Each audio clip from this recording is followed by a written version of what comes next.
Hello there, good morning, and thank you for joining us on Mega News Live here on MBN TV. We are also streaming live on Facebook and on YouTube at MBN 360. Moving on to the major headlines. President Mahama lands in the UK for strategic UK investment and diplomatic engagement. In business, 20% transport fare hike reasonable, COPEC. On the international front, 100 arrested, dozens of police officers injured in France after Champions League riots.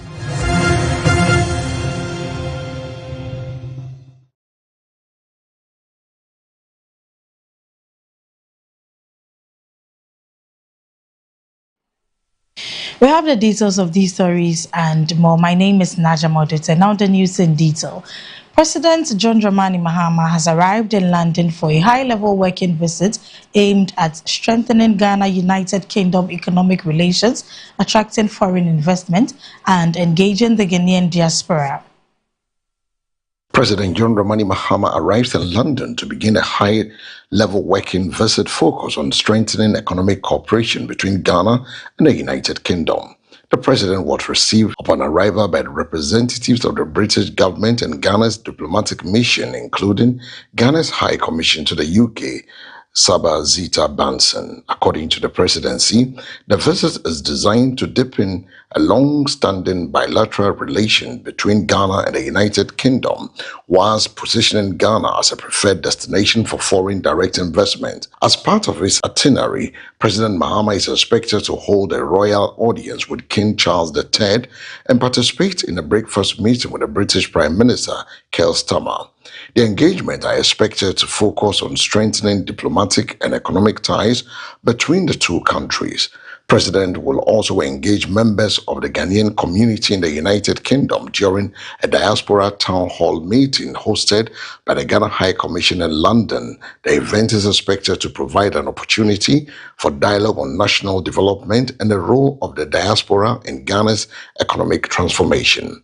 A key highlight of the visit will be the opening of the Ghana-UK Investment Summit in London, where government officials, business leaders, investors, and entrepreneurs are expected to explore investment opportunities across critical sectors of Ghana's economy.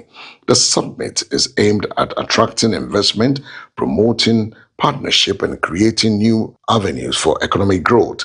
The visit underscored Ghana's renewed efforts to strengthen international partnership and attract capital needed to support the government's economic transformation agenda. Parliament has passed the Human Sexual Rights and Family Values Bill 2025, reigniting national and international debate over LGBTQ-related legislation in Ghana. The bill, which received approval after its third reading, now awaits presidential assent before it can become law. Ghana's parliament has passed the Human Sexual Rights and Family Value Bill 2025, commonly referred to as Anti-LGBTQ Bill. Following extensive debate and consideration by lawmakers, the legislation was approved through a voice vote after receiving unanimous backing from Parliament Constitutional and Legal Affairs Committee. The bill seeks to criminalize activities related to LGBTQ practices, including the promotion, sponsorship, funding, and advocacy of LGBTQ plus related causes. It maintains existing penalties for same-sex sexual acts whilst introducing additional sanctions for individuals and organizations found to be supporting or promoting such activities. Lawmakers also introduced amendment to exempt certain professionals from punishment under specific circumstances, whilst retaining key provisions aimed at protecting what supporters describe as Ghanaian family value and cultural norms. Supporters of the legislation, including several religious and traditional groups, argue that the bill reflects the moral and cultural beliefs of the Ghanaian people and is necessary to safeguarding family values. However, the bill has drawn criticism from human rights organizations and advocacy groups which contend that it could undermine constitutional freedoms and Ghana's international human rights commitment. Critics have also warned of a possible economic and diplomatic implications should the bill become law. Legislation now awaits the decision of President John Dramani Mahama, whose assent is required before the bill can take effect. The president's next move is expected to be closely watched both within Ghana and by the international community.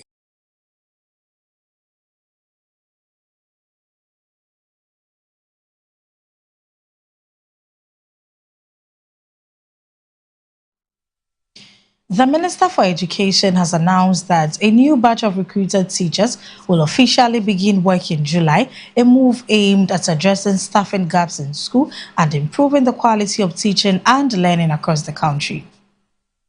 The government has confirmed that a new batch of recruited teachers will be deployed to schools across the country beginning July. Education Minister Haruna Idrisu disclosed that development as part of efforts to strengthen Ghana's education sector and ensure adequate staffing in public schools.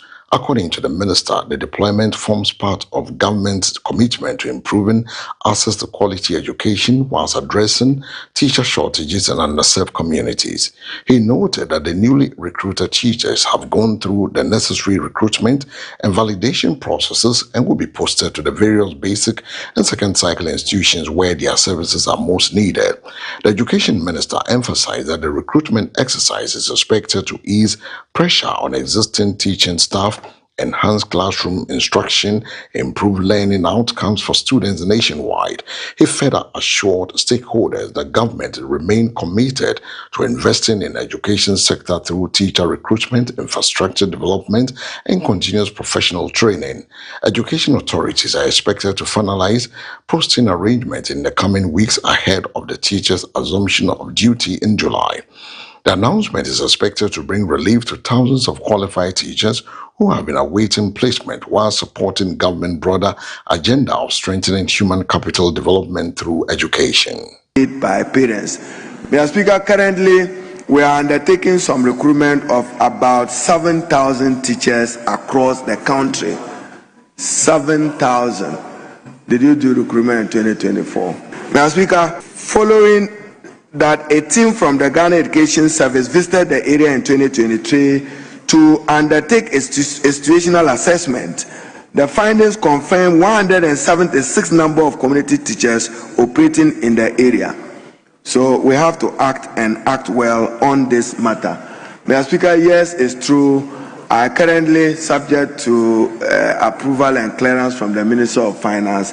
That is only when I can take the initiative to recruit teachers.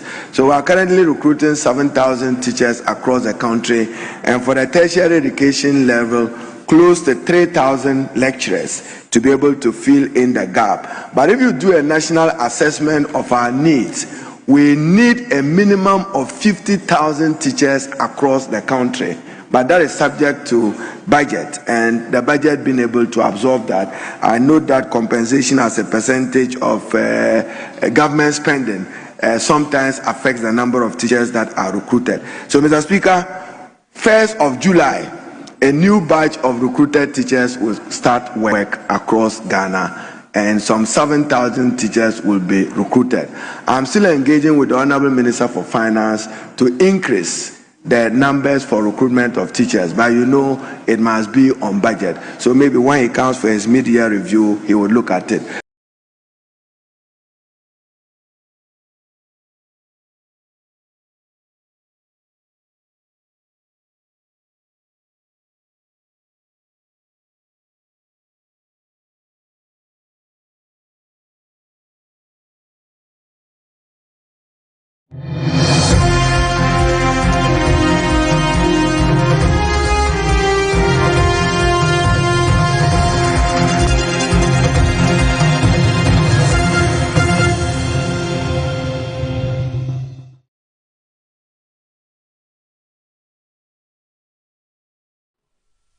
Welcome back. In business, the Chamber of Petroleum Consumers, COPEC, has described the proposed 20% increase in fuel price reasonable.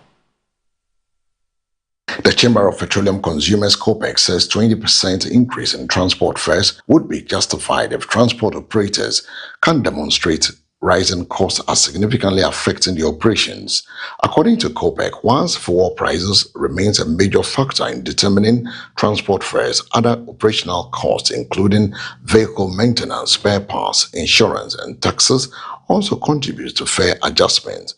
Speaking on the issue, COPEC officials noted that transport fares reviews should be based on transparent calculations and consultation among transport operators, regulators, and consumer groups to ensure fairness for both commuters and service providers. The comment comes amidst discussions within the transport sector over possible fare adjustment following changes in fuel prices and broader economic pressures affecting commercial transport operators. COPEC, however, stressed the need for any fare increase to be backed by data and communicated clearly to the public to avoid undue hardship on commuters already grappling with the rising cost of living. The organization further called on government and relevant stakeholders to continue pursuing policies that stabilizes fuel prices and reduce the cost burden on transport operators and consumers alike. Should a fare increment be approved, commuters across the country could see changes in transport charges in coming weeks as operators seek to balance operational sustainability with affordability.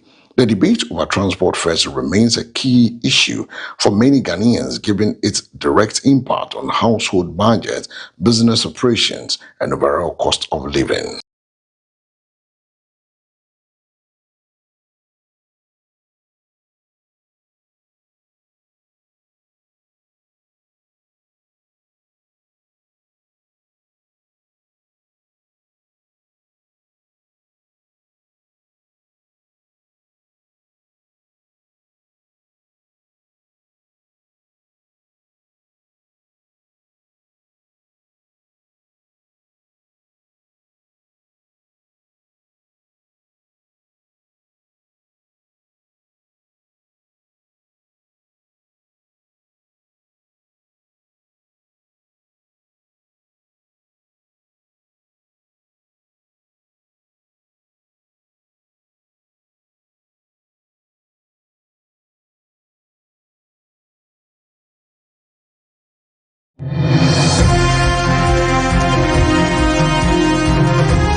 On the international front, French authorities have arrested hundreds of people and reported injuries of dozens of police officers following widespread disturbances and that erupted after celebrations linked to UEFA Champions League final. The unrest prompted a major security response across several cities. French police have arrested hundreds of individuals following violent clashes and public disorder that broke out after the UEFA Champions League celebration in France. Disturbances erupted as a large crowd gathered to celebrate their team's success in Europe's Premier Club football competition. What began as a jubilant scene quickly escalated into unrest in several locations with reports of vandalism, looting, and confrontation between revelers and security personnel. Authorities say dozens of police officers sustained injuries whilst attempting to restore order. Several vehicles were set ablaze, public properties were damaged, and emergency services were deployed to affected areas throughout the night. French Interior Ministry officials described the violence as unacceptable and vowed to prosecute those responsible. Security forces carried out numerous arrests as they worked to contain the unrest and prevent further damage. Incidents have sparked renewed debate over crowd management and public safety during major sporting celebrations, particularly in urban centers where large gatherings can quickly become difficult to control.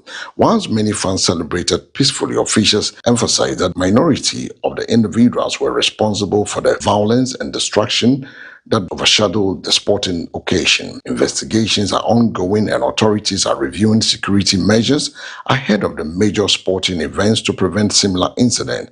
The Champions League final is one of the most watched sporting events in the world. Celebrations following the match drew thousands of supporters onto the streets across France. This brings us to the end of the news, but before we go, let's do a recap of the major headlines. President Mahama lands in the UK for strategic UK investment and diplomatic engagement. In business, 20% transport fare hike reasonable, COPEC. On the international front, 100 arrested, dozens of police officers injured in France after Champions League riots.